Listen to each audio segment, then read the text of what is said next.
সুপ্রভাত। আজ 5ই ডিসেম্বর।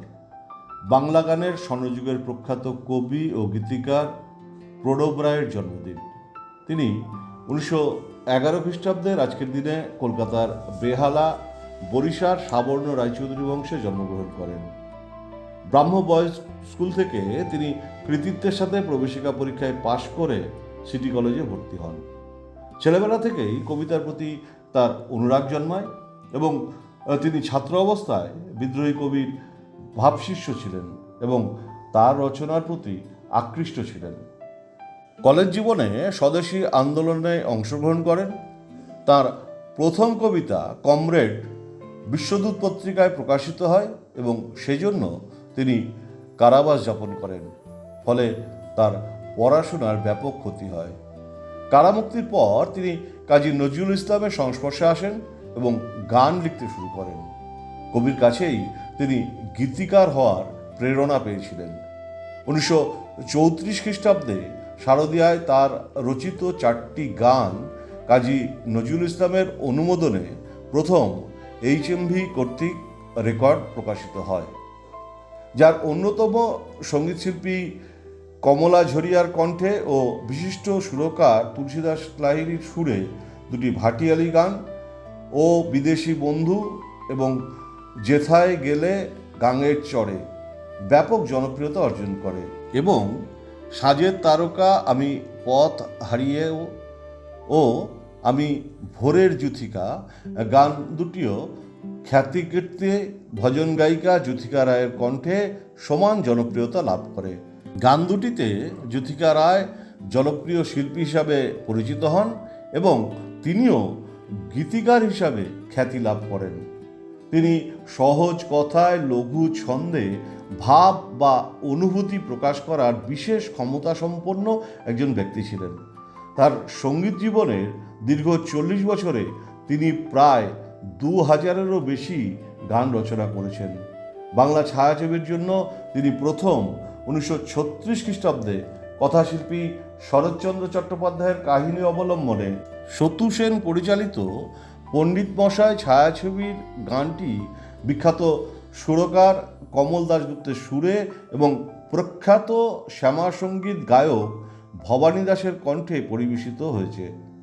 তিনি সাগরিকা ছায়াছবির হৃদয় আমার সুন্দর তব পায়, গরমিল ছায়াছবির এই কি গো শেষ দান, বিরহ দিয়ে গেলে, পিতাপুত্র ছায়াছবির প্রভুজি প্রভুজি প্রভুজি তুমি দাও দর্শন, পৃথিবী আমারে চায় ছায়াছবির নিশিরাত বাঁকা চাঁদ আকাশে, অ্যান্টনি ফিরিঙ্গি ছায়াছবির চম্পা চামেলি গোলাপেরি বাগ, শেষ উত্তর ছায়াছবির আমি বনফুল ছন্দে ছন্দে দুলি আনন্দে সহ বহু ছায়াছবির জনপ্রিয় গানের স্রষ্টা। জীবনের সূক্ষ্ম অনুভূতিকে সামনে রেখে তিনি আধুনিক গান এবং পল্লীগীতিগুলি রচনা করেছেন। তার অমর সৃষ্টি, চিঠি ও 7টি বছর আগে পরে অন্যতম কাব্য সঙ্গীত শিল্পী জগন্ময় মিত্রের কণ্ঠে ব্যাপক জনপ্রিয়তা অর্জন করে।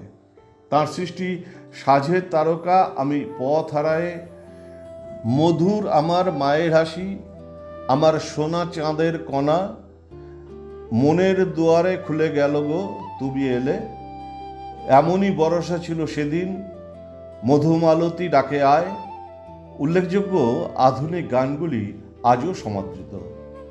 তিনি একজন বহুমুখী প্রতিভার মানুষ ছিলেন। চিত্রনাট্যকার, কাহিনীকার হিসাবে কয়েকটি কথাচিত্রের কাহিনী সংলাপ ও চিত্রনাট্য রচনা করেন। অমর সৃষ্টি বাংলা চলচ্চিত্র ভানু গোয়েন্দা জহর অ্যাসিস্ট্যান্ট এর কাহিনী তিনি রচনা করেন। তার পরিচালিত প্রথম বাংলা ছায়াছবি রাঙামাটি 1949 খ্রিস্টাব্দে মুক্তি পায়। তিনি বেশ কিছু গোয়েন্দা কাহিনীও লিখেছেন। সাংবাদিক হিসাবেও তিনি সুপরিচিত ছিলেন। প্রায় 1 বছর বসুমতী পত্রিকায় বার্তা সংবাদক হিসাবে নিযুক্ত ছিলেন এবং ব্রিটিশ বিরোধী পত্রিকা নাগরিক তিনি সম্পাদনা করতেন।